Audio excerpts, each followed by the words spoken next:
What's our identity? What kind of team do we want to be? What kind of team are we going to be this season? Are we going to be, for example, just to give you an example, in baseball, are we going to be a power team? Are we going to be a team that hits a lot of home runs? Are we going to be a team that utilizes our speed and our quickness? In football, same way. Are we going to be a power team that runs through people when we have the ball? Or are we going to be more of a defensive team that creates turnovers and tries to stop the team from scoring on us, the other team? So depending on the sport and what type of team you have to determine what's your identity. Are you going to be a more experienced team, or are you a younger team that is still learning the ropes and still learning their way? That type of thing. Every team, of course, is different, but that's what you have to find out at the beginning of that season is, what is your identity? And also, in a biblical sense, you look at what's your identity in God.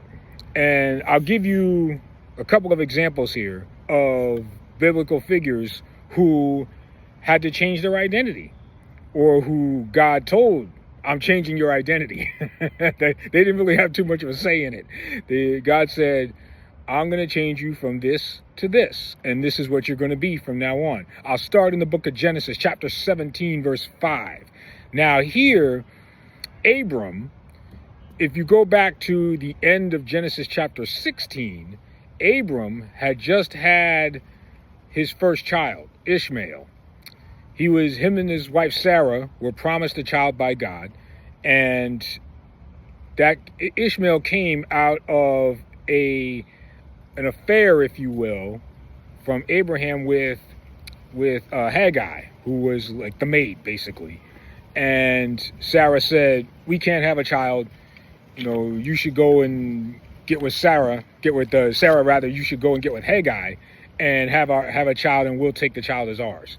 It didn't quite work out the way Abraham thought it would, but that's a whole nother story. But that was the end of Genesis chapter 16, right? So now we move to Genesis chapter 17.